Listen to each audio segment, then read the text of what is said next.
단 3개월, 대한민국이 사라지기까지 남은 시간이었습니다. 1950년 9월, 낙동강 전선은 무너지기 직전이었고 서울은 이미 적의 손에 넘어간 지 오래였죠. 국군과 유엔군은 한반도 남동쪽 구석으로 밀려나 있었고 북한군은 최후의 일격을 준비하고 있었습니다. 그런데 이 절망적인 상황을 완전히 뒤집을 수 있는 작전이 진행되고 있었거든요. 성공 확률 고작 5,000대 1. 그럼에도 이 도박 같은 작전을 강행한 이유가 뭐였을까요? 오늘은 대한민국의 운명을 바꾼 인천 상륙작전과 그 뒤에 숨겨진 치열한 이야기들을 들려드리겠습니다. 1950년 6월 25일, 북한의 기습 남침으로 전쟁이 시작됐습니다. 메가더 장군은 곧바로 한국으로 날아와 전선을 직접 확인했는데 상황은 최악이었죠. 남한은 장비도 보급품도 턱없이 부족했고 미군은 낯선 땅에서 언어도 통하지 않는 환경 때문에 고전하고 있었거든요.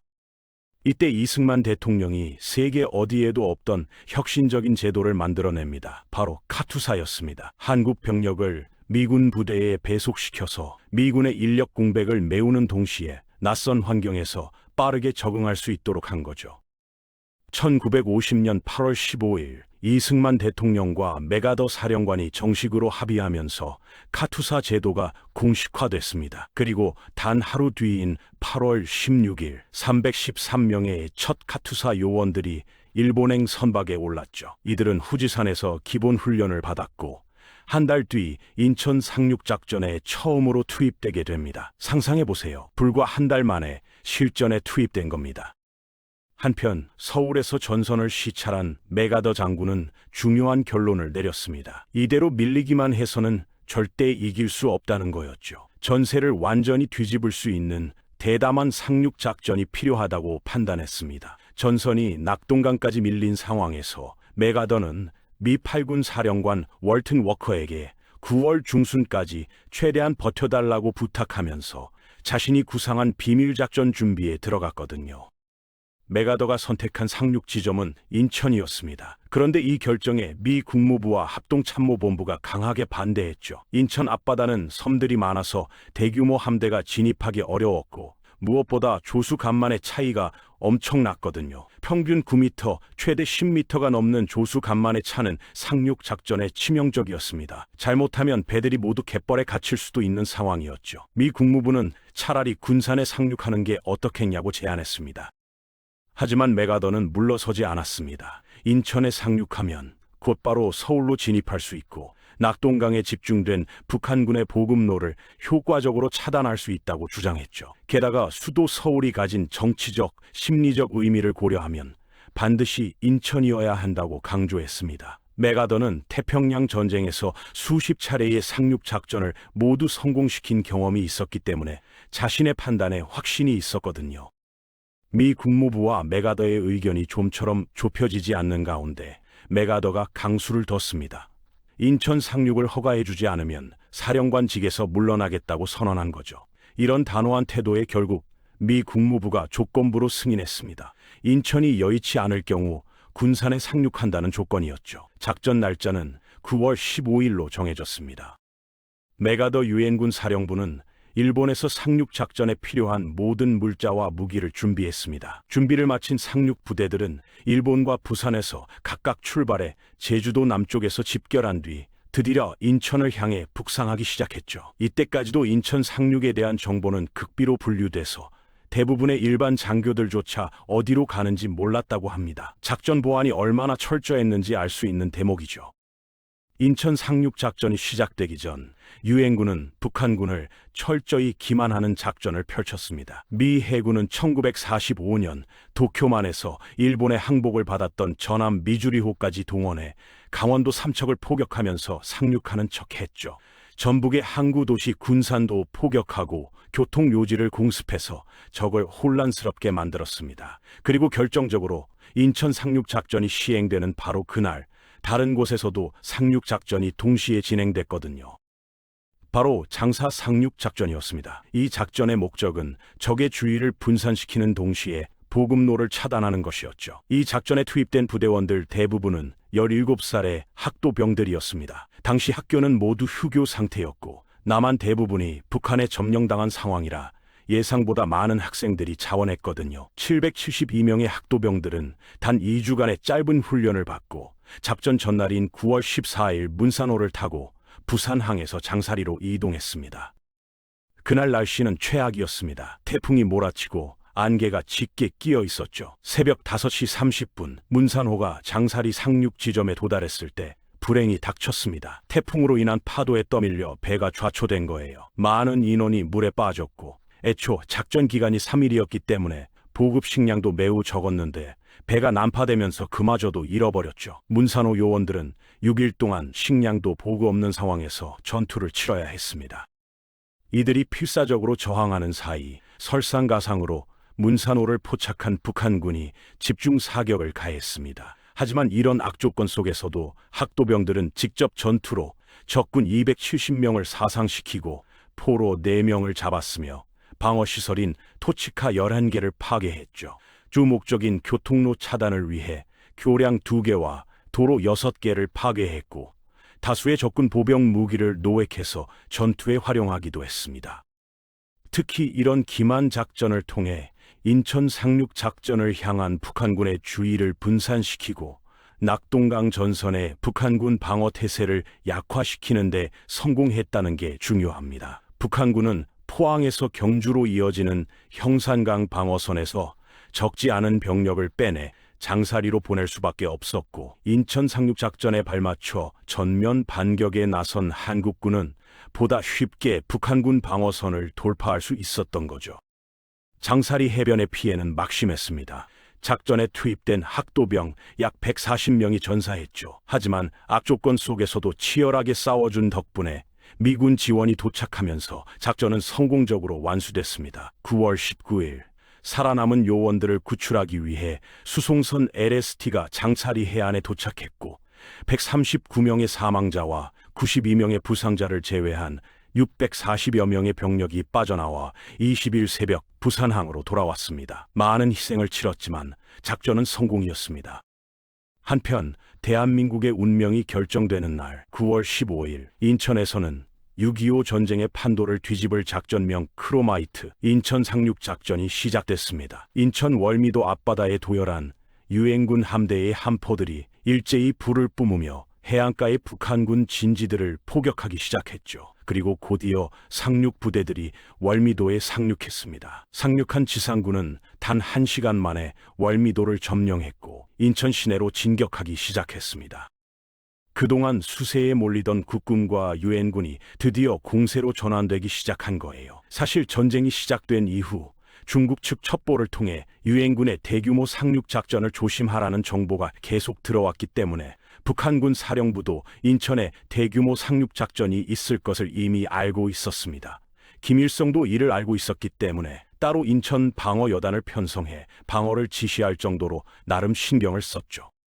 하지만 대부분의 북한군 부대들이 낙동강 전선에서 고전하고 있어서 인천 방어를 위해 지원할 병력이 없었습니다. 이로 인해 제대로 대응도 못해보고 인천을 내주고 말았죠. 유엔군이 인천에 상륙했다는 소식은 3일도 되지 않아 낙동강 전선의 모든 북한군에게 퍼졌습니다. 안 그래도 물자 부족에 시달리며 고전하고 있던 낙동강 전선 북한군의 사기는 급격히 떨어졌죠.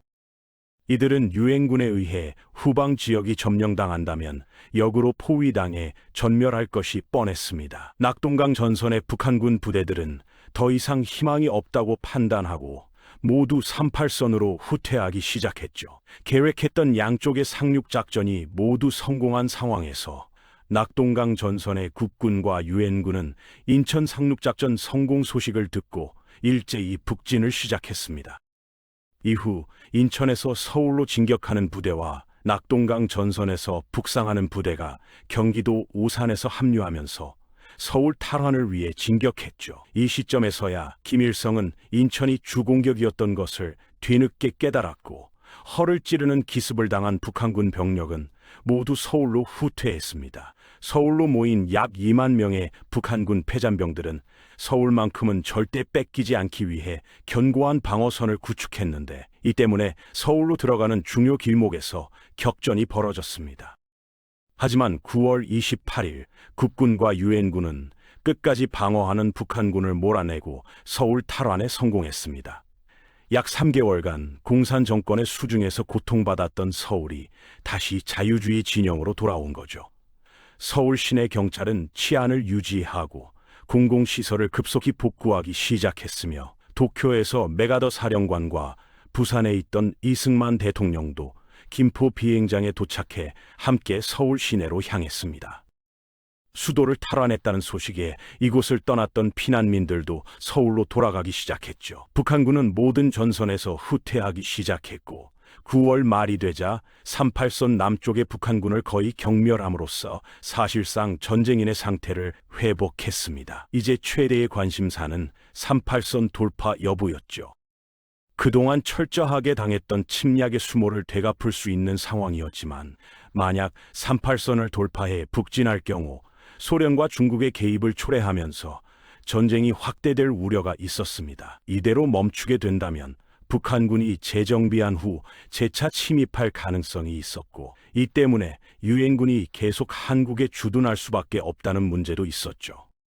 이런 상황에서 이승만 대통령은 미국 트루먼 대통령에게 이번 기회에 통일을 달성해야 한다며 강력히 주장했습니다. 메가더 원수 또한 미국 정부에 북진 명령에 대한 권한을 부여해달라고 건의했죠. 하지만 트루먼 대통령의 생각은 달랐습니다. 38선 이북으로 진격하는 것은 북한 안에서 군사적으로 소련군 및 중공군의 위협에 직면하지 않으리라는 확신이 있을 경우에만 하라는 조건부 승인 훈령을 내렸거든요. 38선을 두고 의견이 분분하던 그때 이승만 대통령이 선언했습니다. 한국군은 진격을 멈추지 않을 것이라고요. 그리고 백골 부대에 북진 명령을 하달했죠. 메가더 장군에게 국군의 지휘권을 맡겼으나 언제든 되찾아올 수 있다는 게 그의 입장이었습니다. 유엔군은 진격을 멈추고 있는 상황에서 한국군 3사단 23연대가 최초로 38선을 돌파해 북진을 개시했습니다. 1950년 10월 1일 오전 11시 25분의 일이었죠.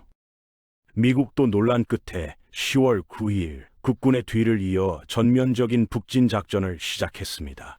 이들의 사기는 하늘을 찔렀죠. 특히 국군 모든 부대는 이참에 38선을 넘어 압록강까지 밀고 올라가 통일된 대한민국을 이룩하자고 외쳤습니다. 10월 1일 강원도 양양 지역의 국군 3사단이 최초로 38선을 돌파하기 시작했고, 후일 국군의 사기를 높이기 위해 이날을 국군의 날로 제정하게 됩니다.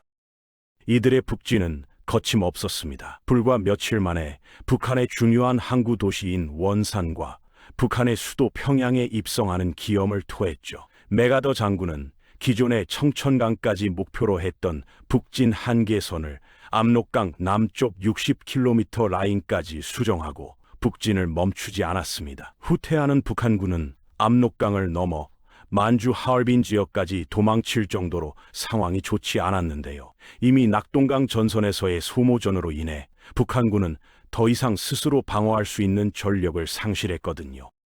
국군과 유엔군은 진격의 진격을 계속해 마침내 압록강에 도달했습니다. 병사들은 압록강 물에 손을 적시며 기쁨의 눈물을 흘렸죠. 넉 달간 한반도를 지옥으로 몰아넣은 북한군은 풍비박산나 모조리 와해됐고, 이제 전쟁이 자유민주주의의 승리로 마무리되기까지는 시간 문제였습니다. 지구 반대편 머나먼 타지에서 목숨을 바쳐 싸운 유엔군도 전쟁이 곧 끝나 크리스마스는 집에서 그리운 가족들과 함께 보낼 수 있다는 부푼 희망을 가지고 있었죠. 그런데 10월 말 압록강 인근에서 이상한 징후들이 포착되기 시작했습니다. 정찰병들이 북쪽에서 들려오는 이상한 소리를 보고했고, 일부 부대는 정체불명의 군대와 소규모 교전을 벌이기도 했죠. 처음에는 북한군 패잔병들이 재집결한 것으로 생각했습니다. 하지만 포로로 잡힌 병사들을 신문하자 충격적인 사실이 드러났어요. 그들은 북한군이 아니라 중국군이었던 겁니다. 10월 19일 중국은 이미 수십만 명의 병력을 압록강 너머에 집결시키고 있었습니다. 중국인민지원군이라는 이름으로 북한을 지원하기 위해 개입을 준비하고 있었던 거죠. 중국의 지도자 마오쩌둥은 북한이 완전히 무너지면 중국 국경까지 유엔군이 진출하게 될 것이고 이는 중국의 안보에 치명적인 위협이 된다고 판단했습니다. 게다가 소련의 스탈린도 중국의 참전을 종용하고 있었죠. 메가더 장군과 유엔군 지휘부는 중국이 개입할 가능성에 대해 정보를 받고 있었지만 대부분은 이를 심각하게 받아들이지 않았습니다. 중국이 설마 미국과 직접 전쟁을 벌이겠냐는 안이한 판단이었죠. 메가더는 중국군이 개입하더라도 공군력으로 압록강 다리를 폭격해 보급로를 차단하면 큰 위협이 되지 않을 것이라고 생각했습니다. 하지만 이는 치명적인 오판이었어요. 10월 25일 중국군의 본격적인 공세가 시작됐습니다. 압록강을 건너온 중국 인민지원군은 무려 30만 명이 넘었고 이들은 야음을 틈타 유엔군 후방으로 침투했죠. 중국군의 전술은 교묘했습니다. 낮에는 숨어 있다가 밤에만 이동하고 공격했기 때문에 유엔군의 공군력이 무용지물이 됐거든요. 게다가 나팔 소리와 징 소리를 울리며 인해 전술로 밀어붙이는 중국군의 공격은 유엔군에게 심리적 공포를 안겨줬습니다. 국군 육사단이 온성 지역에서 중국군의 대규모 공격을 받았고 미 육군 8기병 연대도 운산 지역에서 중국군에게 포위당해 막대한 피해를 입었죠. 유엔군은 급격히 후퇴하기 시작했습니다. 불과 며칠 전까지만 해도 승리를 확신하며 압록강 물에 손을 씻던 병사들이 이제는 살기 위해 남쪽으로 도망쳐야 하는 상황이 된 겁니다. 특히 장진호 전투는 6.25 전쟁에서 가장 치열한 전투 중 하나로 기록됐습니다. 함경남도 장진호 일대에서 미 해병 1사단을 포함한 유엔군 약 3만 명이 중국군 15만 명에게 포위됐죠. 당시 기온은 영하 30도에서 40도까지 떨어지는 혹독한 추위였습니다. 병사들의 총기는 얼어붙었고 부상병들은 들것에서 얼어 죽어갔어요. 미 해병대는 열사흘간의 치열한 전투 끝에 포위망을 뚫고 탈출했지만 피해는 엄청났습니다. 전사자와 부상자, 실종자를 합쳐 6천 명이 넘었고 동상 환자만 7천 명이 넘었죠. 하지만 이들은 중국군에게도 막대한 피해를 입혔습니다. 중국군은 약 4만 명의 사상자를 냈고 일부 사단은 전투력을 완전히 상실했거든요. 장진호에서 철수한 유엔군은 흥남항으로 집결했습니다. 그리고 역사상 가장 큰 규모의 해상 철수 작전이 시작됐죠. 12월 15일부터 24일까지 미 해군은 군인 10만 5천 명, 민간인 9만 8천 명, 그리고 차량 1만 7천 대, 물자 35만 톤을 배에 실어 남쪽으로 철수시켰습니다. 특히 민간인 9만 8천 명을 구출한 것은 메러디스 빅토리호의 기적으로 불리는 사건이었어요.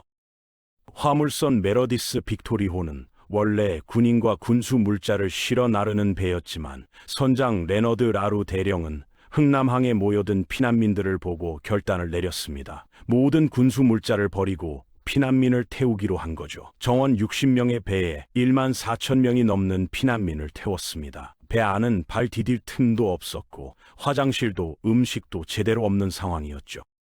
하지만 기적처럼 항해 중 단 한 명의 사망자도 없었고 오히려 5명의 아기가 배 안에서 태어났습니다. 이 배는 3일간의 항해 끝에 거제도에 도착했고 1만 4천여 명의 생명을 구했죠. 이는 단일 선박으로는 역사상 가장 많은 인명을 구조한 사건으로 기네스북에도 등재됐습니다.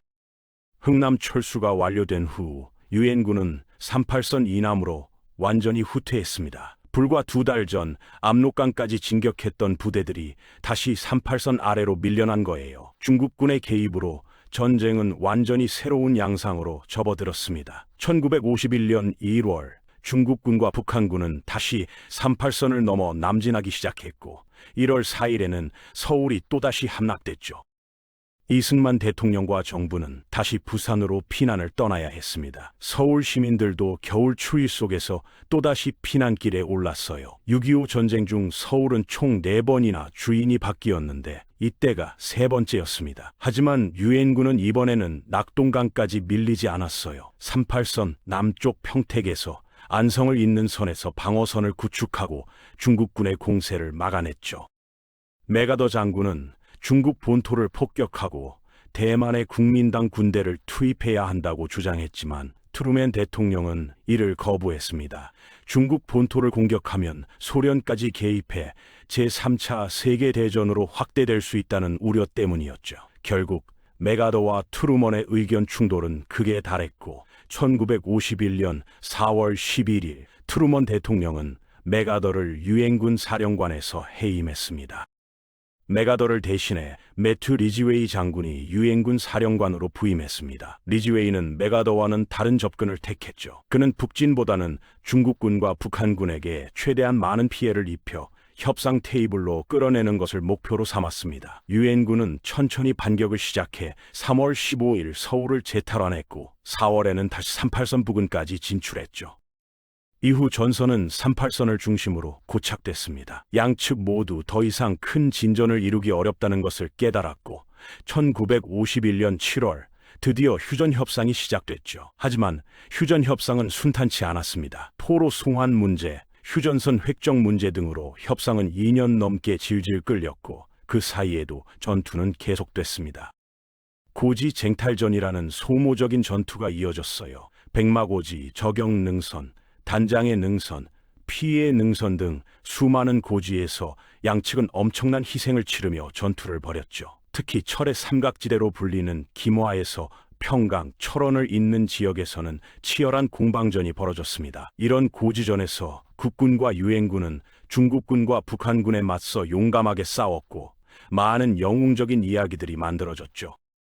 1953년 7월 27일 마침내 휴전 협정이 체결됐습니다. 3년 1달 2일간의 전쟁이 끝난 거예요. 하지만 이것은 평화조약이 아니라 휴전 협정이었습니다. 전쟁이 완전히 끝난 게 아니라 잠시 멈춘 것뿐이었죠. 그리고 70년이 넘는 세월이 흐른 지금까지도 한반도는 여전히 휴전 상태로 남아 있습니다. 6.25 전쟁의 피해는 상상을 초월했습니다. 남북한을 합쳐 군인 사망자만 150만 명이 넘었고 민간인 사상자는 250만 명을 넘었죠. 수백만 명의 이산 가족이 발생했고 한반도 전역이 폐허가 됐습니다. 유엔군도 5만 명 가까운 전사자를 냈고 중국군은 공식적으로 18만 명이 전사했다고 발표했지만 실제로는 그보다 훨씬 많았을 것으로 추정됩니다.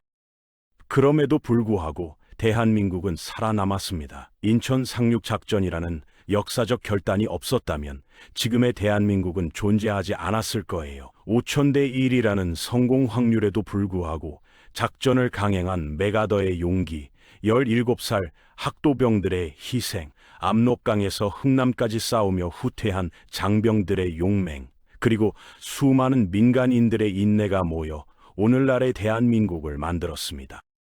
인천 상륙작전은 단순한 군사작전이 아니었습니다. 그것은 절망 속에서도 포기하지 않는 인간의 의지를 보여준 사건이었고 자유를 지키기 위해 목숨을 바친 이들의 헌신이 만들어낸 기적이었죠. 그리고 그 기적 덕분에 우리는 지금 이 순간 자유로운 대한민국에서 살아가고 있습니다.